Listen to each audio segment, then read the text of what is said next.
What's up, everybody? I am the man that Scott Baio lusts. I can't even say it with a straight face.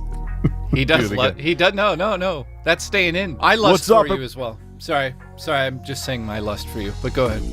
Thank you. What's up, everybody? I'm the man that Scott Baio lusts after Review Tech USA, and today we're looking at Ghostwire Tokyo. Shout out to Bethesda for sending us out the review copies. This is for PlayStation 5 and PC. It is a timed exclusive for 1 year, so it will be coming to Xbox consoles. And I'm with Jay Hooft, my editor, my man with birds. Hi, I like birds and corn and holes. Let's get into this. Yeah. Let's get skip it a flip dip dip. Skip it up and that up. Now, I want to make it real clear. I got, which is partially my own fault, the review copy at the 11th hour. So I didn't have as much time with Ghostwire Tokyo that Jay did. But I do have enough to say about it. I can add my 2 cents, but I just want to make sure that's abundantly clear for full transparency. Yeah, it's good that we say that in the review because this is a huge game, and I'm glad that you got tons of side quests. I'm glad that you actually got a review copy because, man, I don't know if I could do this on my own. There's so much to think about, you know? It's one of those games where it's ridiculous. It's just over the top, too much stuff. It is over the top, too much stuff, but at least from the decent amount of time I've spent with it, the pacing is awesome. But we'll get more to that in a second and how you progress through the game. I'll have you give the basics on the story because that I am not familiar with because I didn't have the time to get into it. Yeah, so the story of Ghostwire Tokyo is a bit of an odd one, and we should point out at the beginning there's going to be very minor spoilers in this review. I'm not going to go into super detail, such as even character names. You're just going to get a sort of a simple idea of what the story is, what you're getting yourself into. So it obviously takes place in Tokyo at the beginning of the game. All of the citizens of Tokyo completely disappear. They vanish. And all of a sudden, they're known as the visitors show up. And the main protagonist that you play as is also part of the story at the beginning in a weird way where, I mean, I could get into details here, but let's just say that something happens to him and he gets possessed by a spirit detective named KK who grants him superhuman natural abilities. And you have to kind of work together with KK in this story to figure out what's going on in Tokyo. So I got to ask you, Rich, the story as you were playing the first 10 hours, I think you did 15 hours, somewhere in there. What do you think of what you experienced versus what I've experienced? I went through so much twists and turns, but I'm kind of curious to see if you feel do you think it needed to get better as you went? How do you feel about that? With games like this, even with Dying Light, which that was one of my favorite games of the 8th generation, story is, so long as the gameplay and pacing of the game is good, the story is super secondary to me. Dying Light has fairly cringe acting, and I don't care because I just skip the cutscenes, which that may be a flaw in my taste for gaming. It's very interesting and somewhat nonsensical. Now, I wasn't paying attention that much to the story. Admittedly, I do find it interesting that when you go into convenience stores, there is a cat that is the person behind the counter that you're purchasing things from. There is also a good amount of birds in this game, and you know that I love birds. There was birds flying all over the place. So any game that has birds, I am going to recommend. There are birds in this game. So what I should say here is that this is not your typical video game. This is no. This is we were going to get to tone at the end of this review, but let's just get to it now.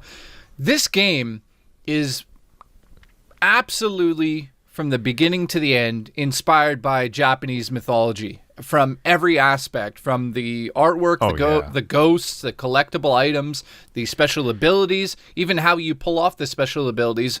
At least from an animation standpoint, it reminds me of karate. You know, it's every aspect of this game is Japanese. And there's one thing I want to bring up right at the beginning here. If you have never experienced a game in Japanese with Japanese voice actors, this is where you start. And I know that some people out there are going to kind of make fun of me and say I'm just going to play in English. Why would I play in Japanese, you know? This game is designed to be played in Japanese. Better voice acting, in my opinion, versus the English cast. Not knocking them, but it changes the tone of the game completely. So I highly suggest... Feels more authentic. Yeah, because, listen, it's a game in Tokyo. What do you expect? Like, all these Japanese characters are just speaking English for no reason? It makes no sense. So play in Japanese. Yes, there's subtitles, but it is so worth it. And a very rewarding story as you get deeper into it. Again, no spoilers here, but the twists and turns that you experience in this game actually moved me. I don't want to say too much about it, but as you get deeper into the game, you uncover what this entity is that you're sort of chasing throughout the game. And like I said at the beginning, you've got this ghost inside of you that's possessed you named KK. Who gave you all these powers. And even the way that the sort of relationship between those two characters, like yourself and KK, they progress in a way that I didn't expect. I mean, it's a little obvious. Obviously, you're going to become buddies, but it's not exactly that. So it does have different tones and different levels. So that's what I'll say about the story. I'm very happy with the story, and also I think you'll agree with me.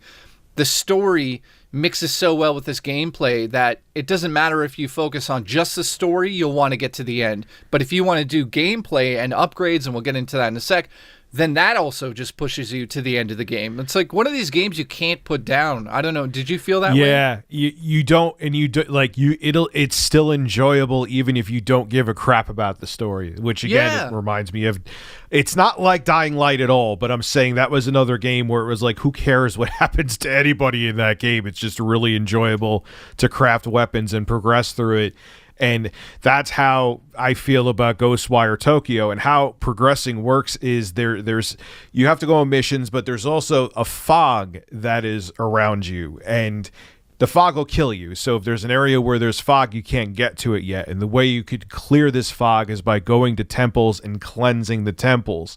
And it's just, and the temples always have a challenge there. There's I believe they're called the visitors. Is that right, Jay? Visitors? Yeah, they show up, and it's a bit of a, like sort of horde mode from Gears where you have to take all of them out to progress that. And the combat's, and you take out the visitors, and initially I'm like, why is this? I feel like I'm playing a Peter Pan version of BioShock, because you have a wind attack, and I'm like, this is combat. I don't know how I feel about it, but I'm telling you, like 2 hours in, it's some of the best first-person combat. It's not a dude bro shooter. It's not BioShock either necessarily.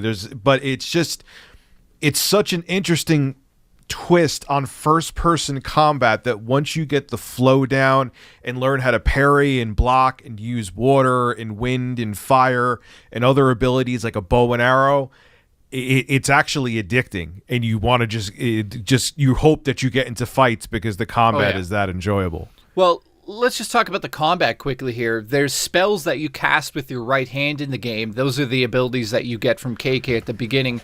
Each of them have different levels of ammo. Sometimes some are harder to get than, say, the wind. So I'll go over them quickly. You've got water, wind, and fire.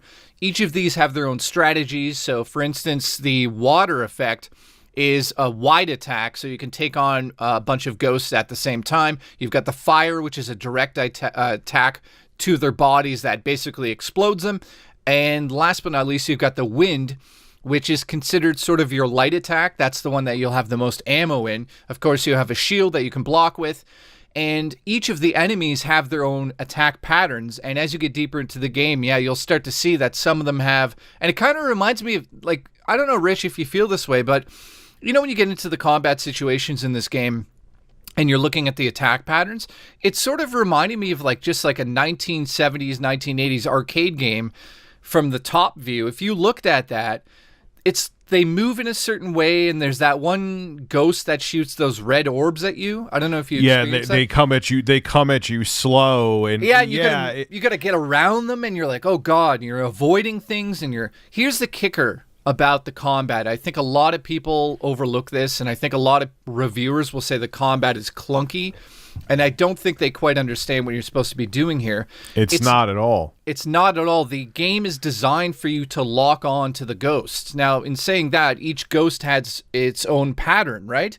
So let's just take a simple ghost. You lock onto it, you can fire off 2 shots, but after 2 shots, that ghost is like, you're not going to hit me like this, I'm going to move.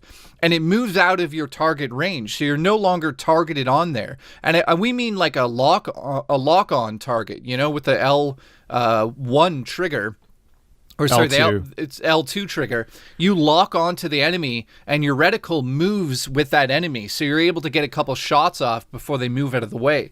And I think people don't understand. They think that you're supposed to free aim and attack in this game. You could never even do that in this game. It'd be so difficult. No, yeah. Once it clicks that you have to lock on, and it's not a first-person shooter in that nature, the combat becomes a lot more fluid. And like an hour and a half in, it really does click. In the beginning, you're going to be like, "What is this?" Yeah. But also, too, blocking and parrying in this game is crucial, because not only does it save your ass, like it's not like you could just, because there's a lot of games where you could block and parry, you could just ignore it. You can't do that in Ghostwire Tokyo. Blocking is, not only does it defend you, it's also a weapon where projectiles will go back at one of the visitors that are attacking you. Mm-hmm. So it's, don't sleep on parry. And I like that too, because it means it keeps you on your toes, and it makes the combat not just a button masher. You actually have to think about what you're doing, and you're rewarded for using everything that Ghostwire Tokyo offers you. Well, there's something else I should bring up. The combat in this game is designed by the same combat designer as the Doom remake and Doom Eternal. Oh yeah, you were telling me that. Yeah, like if you didn't know that, then now you get an idea of how fluid the combat can be once you get a hang of it, right? Because a lot of it reminded me of Doom when you get close up to the ghosts. And we should also point out that when you are finishing off a ghost, you can rip their cores out. The idea of killing them is by ripping a core out of the center of them. So your abilities are really just taking the skin or the shell away from the enemy, and then you'll see the core actually visibly on screen coming through the ghost's wounds. And once it's big enough, you can rip that out, and you get more experience points by ripping that out. And it also fills up a meter that you get later into the game that allows you to do some sort of superpower, which I don't want to really reveal what that does, but as you get deeper into the game, of course, we're going to get into the upgrades. But let's kind of whip through a bunch of stuff here, because we're already at 14 minutes into this, and I want to cover the rest of this. You, of course, can find these floating dark objects throughout the city that are your ammo. So in between the ridiculous, vertical jumping that you'll do going up the sides of buildings and getting onto rooftops and finding random side missions, between all of that, you'll see these floaty things around the city, like a bike or a car or a truck. You can attack it and you will collect. Melee it. Yeah, you'll get ammo from those. So that's how you refill your ammo. There's also upgrades later in the game that will give you ammo from the enemies as you're attacking them. I want to point out that the only way to heal is to buy food from the stores. And like you said earlier, there's like in the bodegas in Japan, I believe they're called bodegas, like convenience stores. There's cats, and there's cats and dogs all over this game, which we'll kind of get into later. There's also the whole stealth mechanics where you can get up behind a ghost and hit the trigger and take him out in one simple attack. Now that's going to be more important as you get deeper into the game. With no spoilers again, you're going to want to learn. Yeah, they always seem to catch you, though. I don't know. Maybe I suck at the stealth, but that's probably me sucking at the stealth. But continue. Well, it's a hard game. Even when I was playing on normal, it's not an easy game. We should also point out that there's skill trees in this, so you can upgrade your abilities, your sort of magic spells, and your equipment. This is super important to the game because as you unveil more of the map, there's a lot more to do. So in, say, your abilities, you can do things like upgrade the amount of time you can float. And yes, because you are a ghost, you can float from one rooftop to another, and you can upgrade how long that float will last, or you can upgrade certain things like cooldown periods on some of the weapons and stuff like that. Or and most importantly, upgrade how fast you could pull the cores out of the visitors, because if it takes a while in the beginning, and then another one will run at you and kick your ass when you're trying to pull a core out. So the other thing we should point out, pulling the cores out is going to get you XP. How else do you get XP in this game? Well, you do side missions and you do tons of other things, but another main thing you do, which we didn't even explain, that's absurd, is that you have these paper dolls, and you go around the city, and like we said at the beginning, all of the people in Tokyo vanish. So part of your job in this game is to get those souls back to Earth, and you will see these bluish sort of clouds throughout the whole city, all over the place. Yeah, and those are the souls of the people, and there's 200,000 souls in this game that you have to collect. Literally 200,000. Now, every time you collect a soul, it equals, between 300 to 400 souls. You walk up to them, you hold the trigger button, you suck them into this paper doll, which is full Japanese mythology now. Then you go to a phone booth like the Matrix, it's ridiculous, and sort of cash in these souls to get XP. And there's a guy on the other end, and that's part and due to the story, which we're not going to give away, but you're cashing in these souls to get XP. That's how you get XP in the game, other than just attacking enemies. Visuals are interesting. It's raining quite a bit, and it's always night, or it's always dark.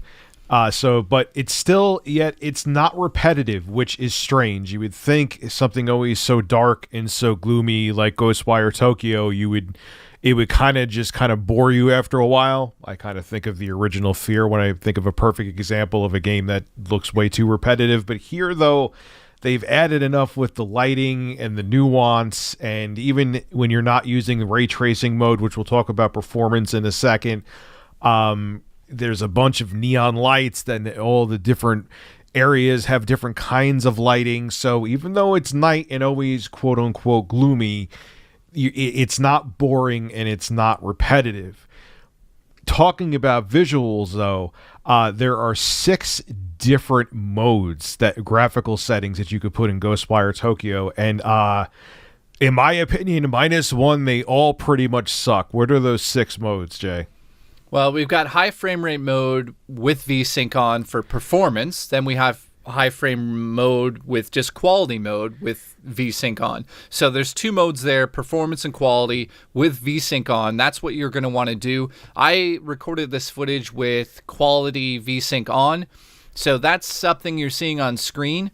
Unfortunately, I didn't really capture any more footage with the other ones because they're not, to me, worth playing in. You've got performance mode, which is capped at 60. It takes a lot of the detail out of the city away, some of the rain effects, some of the shine. Obviously, I didn't think it was that bad. I actually played it. I actually played a lot of what I played in performance mode with VSync, because when I played in quality mode, it felt, at least on my Hisense UHE TV, it felt unplayable. It felt like it was running in like the mid-20s. Yeah. Weird, man. I don't know what it is, but like the performance and quality modes, the performance is capped at 60, the quality is capped at 30. Then they, for some reason, have high frame rate mode performance with VSync off, and then also quality mode with VSync off. Both of those modes on here, unless I know what they're for people who have monitors that have VSync built into them. I didn't notice a difference other than screen tearing in that. Like at points, it seemed like it was going above 60 frames a little bit here and there. But I wouldn't use those 2 modes unless you have a monitor on PlayStation 5 that can do the VSync for you. I would highly suggest, because the game actually put me into quality mode capped at 30 to start with, and that's how I experienced the game I don't myself. even think they have variable refresh rate supported yet on the PlayStation 5. It was what I noticed with, so I don't even know why they would have a variable refresh rate mode if PS5 at least yet doesn't support VRR. What I noticed is even with the performance mode, which was the preferred mode for me, because maybe there was a minor step down in visuals, but I liked the higher frame rate, is that even in performance mode, you didn't, like if there was a area where they were doing heavy duty lighting and things like that, it would still drop down to 30 FPS. Yeah, so it was a little inconsistent on that end, but yeah, absolutely. I mean, on my side of things, playing in quality mode with VSync on, I have no issue playing the game. I've been playing games forever, and yes, 60 would be better, but I can do it at 30, and it seemed to stay at a nice 30 for me, but I can see why switching from 60 down to 30 in this game feels jarring, because the controls are a little tank-like in terms of the controls, sort of like the movement and the combat. It's a little heavy at times, it feels like. So now in the 60 FPS mode, it didn't feel like that. That's why I liked it. It actually, that's one thing I want to say too, is I felt that the controls were great. I was hoping there wasn't going to be a big learning curve because I'm a boomer. But I caught on right away. I caught on to the combat. I even learned defense and parrying, which I usually suck at in games. And I learned early on that the game is going to punish you if you don't utilize all the tools that it gives you. Yeah. And so, it's not an easy game either. So don't go into this thinking it's going to be some, dude bro shooter cakewalk. It's definitely, the combat is pretty intense, and there were close moments I had there many times. So let me talk about some of the side missions quickly here. This is where the game sort of opens up in ways that the main story doesn't really open up.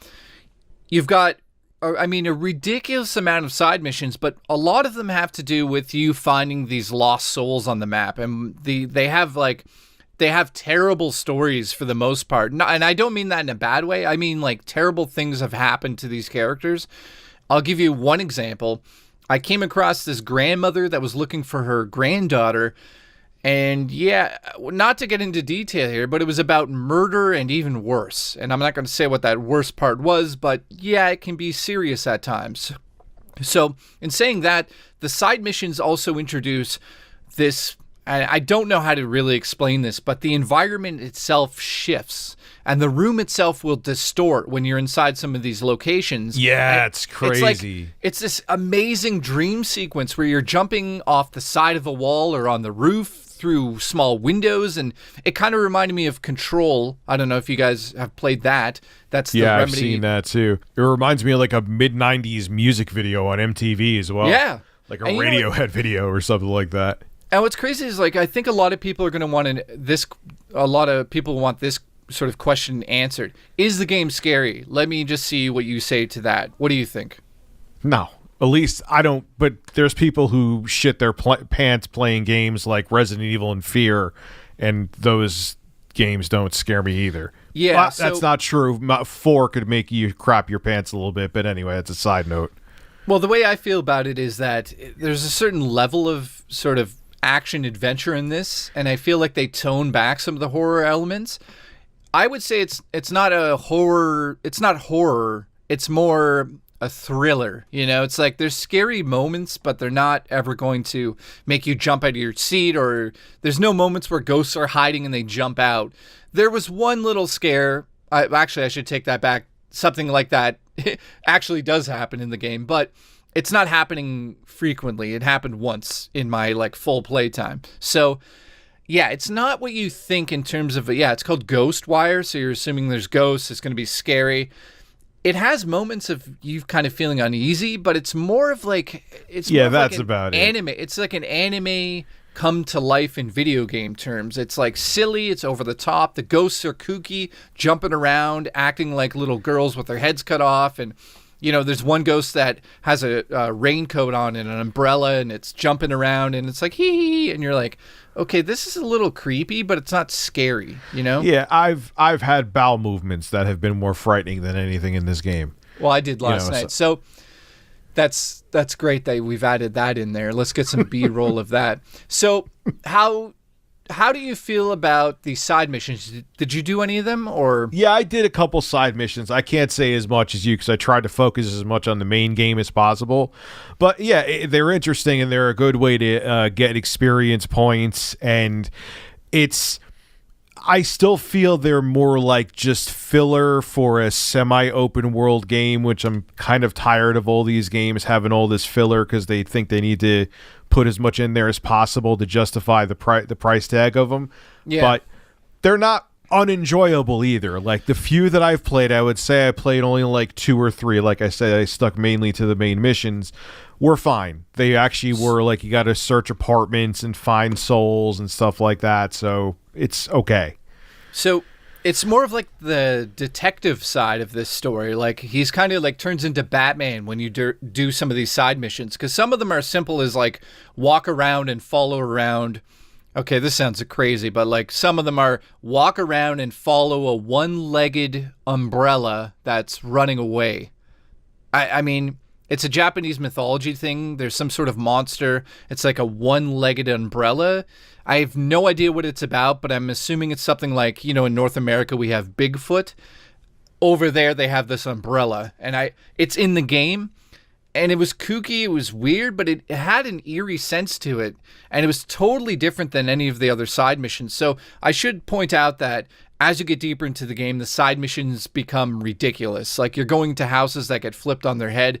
You got to go on ceilings and find... okay. You got to find secret rooms in these houses. And then you have to go and find, you know, the side mission where it started. You have to go back there and bring them an item. And then all of a sudden they're like, oh, wait, there's something else. And you got to go back and you find out something even worse. And it just keeps going. And you're like, this is intriguing because you want to know what happened to these souls. Because like I said, it's mostly about recovering a soul or figuring out what this tragic event was. So if you really read the story and you listen to the characters, every single side mission is grim, and that adds to the overall tone of the game, which let's move on to now. We kind of touched upon it already, the tone, not just the way it looks, but the tone of the game. We kind of discussed that already in terms of it. It's not super scary. It's more action, adventure, thriller with really kooky moments. Do you have anything to add to that you think we've missed? Yeah, I would just say it kind of almost has like a, for lack of a better way to put it, a Gotham City vibe, you know, with rain. Yeah, you're right. It rains quite a bit. And there's plenty of reflections there. It kind of reminds me of like the mods that kids make for GTA 5 or Grand Theft Auto 5, the ray tracing effect, but it still looks good though. And that's pretty much it. Don't go into this expecting a horror game like Jay said. It's just kind of has an interesting, unique art style and atmosphere that at best will make you feel uneasy. So yeah, I would definitely say it's worth $60. Even if you're into more action-oriented games like I am, I would say that Ghostwire Tokyo is worth it. Just get past the 2-hour hump and I think this is one of the best games that's going to be out in 2022. All right, Jay, so what is your final thoughts on Ghostwire Tokyo? I have to say the same thing as you. It's one of those games I started like 2 hours in. I'm like, I'm not sure about this game. I don't know. Combat is a bit weak. It's awkward. I don't know if I'm supposed to be aiming or locking on. I have no idea what's going on in the story. Nothing.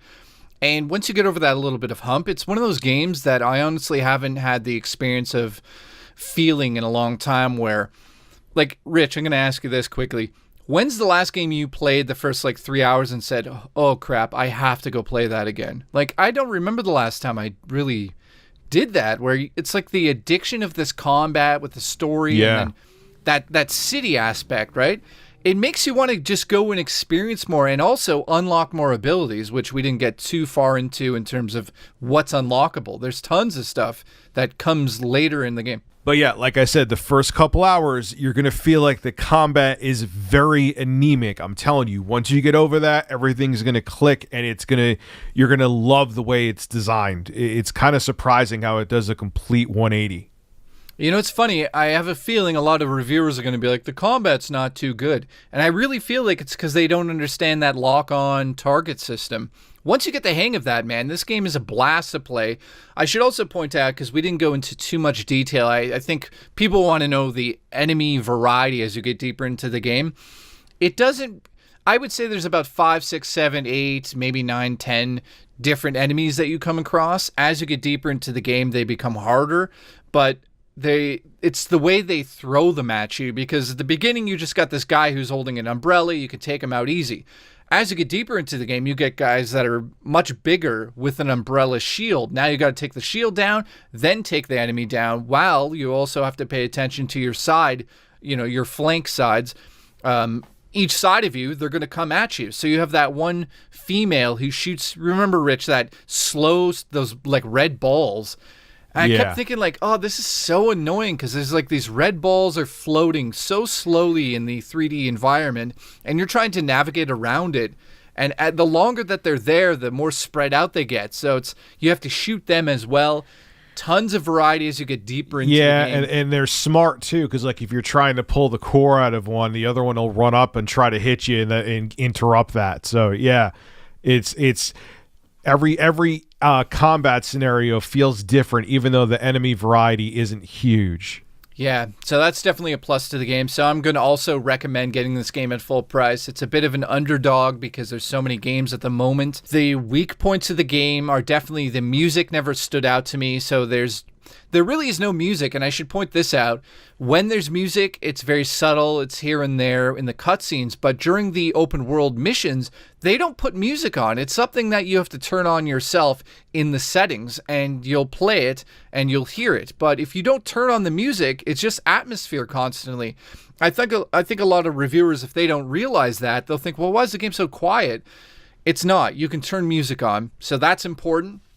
I'll say that the Japanese voice acting is way better than the North American voice acting. I would not even play this game with the North American voice acting. It probably changes the whole tone of the game and probably makes it worse off in terms of just the story, because it's all Japanese characters. They should be speaking Japanese. And in closing, 7.5, I think it's an amazing, incredible, I almost want to give it an 8. I just feel there's just the glue that holds everything together in terms of side missions, the combat, the story. It's sort of a little jarring at times. Like at times you're in a different video game, especially when you go on some of the side missions. Feels like a totally different video game. I wish it sort of mixed together, in a better way in terms of its pacing as you get deeper into the game. And then, at the end of the day, the story, because it's Japanese, it's going to be a little hard to relate to some of the mythology, because in North America, you will not understand a lot of this mythology.